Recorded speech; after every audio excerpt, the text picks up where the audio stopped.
It's always a good idea to do some kind of a quick UV unwrap before baking.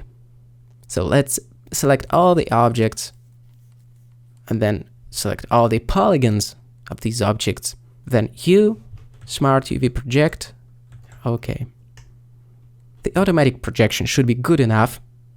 One thing that I will do though is group these small objects together. L to select the linked faces, meaning that we can hover the mouse over the element, then press L while doing that to select them quickly.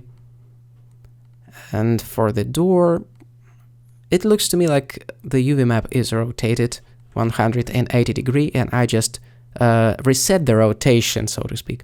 It wouldn't have broken the baking process, anything of that sort. It is just that this new orientation makes it a little bit easier for me to read the shape of the door and to paint over it if needed.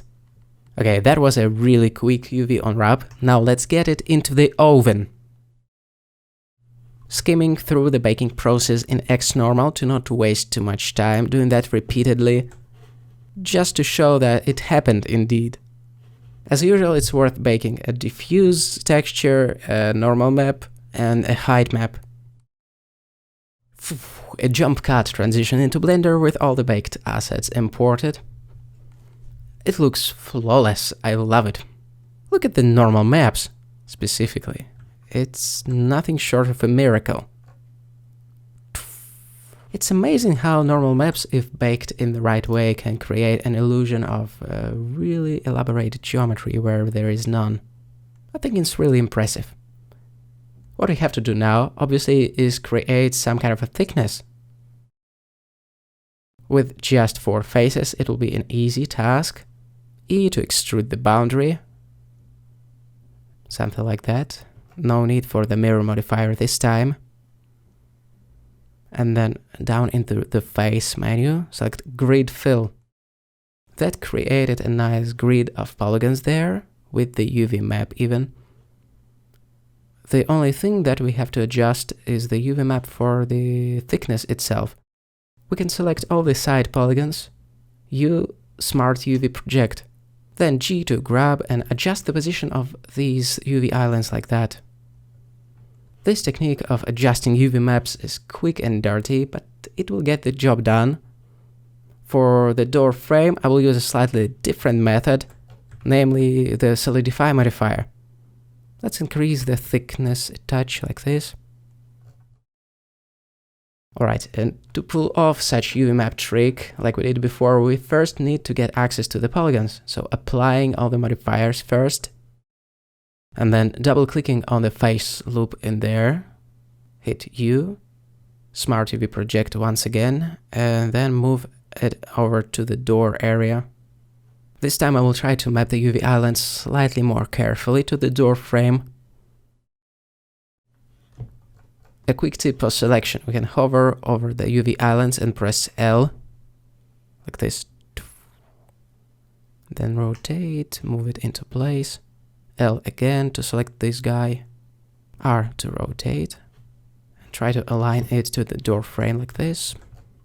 So that's how our baked low poly frame could be solidified and unwrapped for that matter. And now when we have the geometry reconstructed, let's give ourselves a tap on the shoulder and move on. What's for the lock?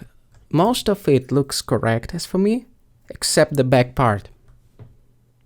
What I will do is select these 4 polygons and move them over to the top ever so slightly, to the healthier area of the texture. Now if we take a look at the baked texture, we'll notice a peculiar thing. You can tell that the lock and the detail near the lock have been imprinted in the door texture itself, and it requires some fixing. Fortunately, the UV maps have been laid out pretty neatly, even though I can see that the door became flipped somewhere along the process. Nevertheless, that won't prevent us from clone stamping these problematic areas of the textures. I selected all 3 textures in Affinity Photo, so the clone stamp will work on all 3 at once. As a preview, I'm using the displacement map as the most telling kind of map. It's the most sensible to the abrupt changes in contrast, and to errors overall.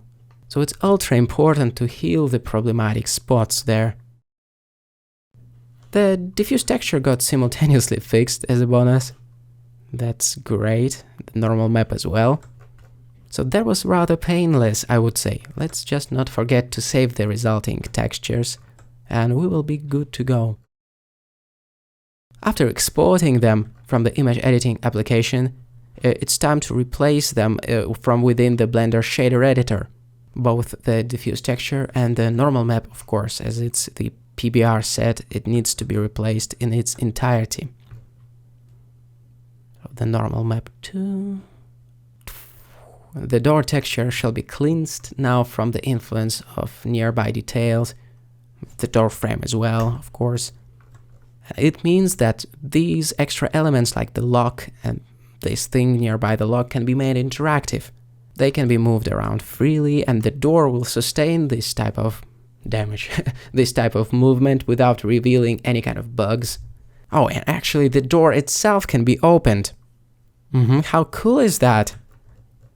Alright, before getting overexcited, let's set up the displacement and try again.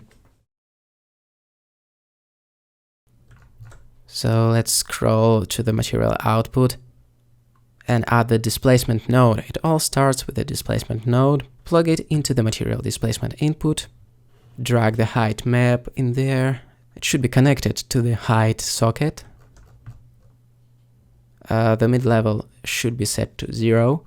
If we used the raw values for baking the height, which we did.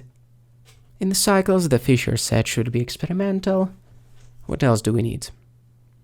Within the material settings, there is one setting that might be interesting to us, which is displacement. It should be set to displacement only. And lastly, it won't work without the subdivision surface modifier set to adaptive subdivision. A quick explanation right away. The small assets like the lock and this detail shouldn't have displacement. So I'm creating the second material, door material B, let's call it. And specifically for this alteration, I will disable displacement. So bump only. Let's entirely remove the connection, just in case. Now onto the rendered mode. That's how it looks with all the bells and whistles in place. With displacement, it looks totally magical.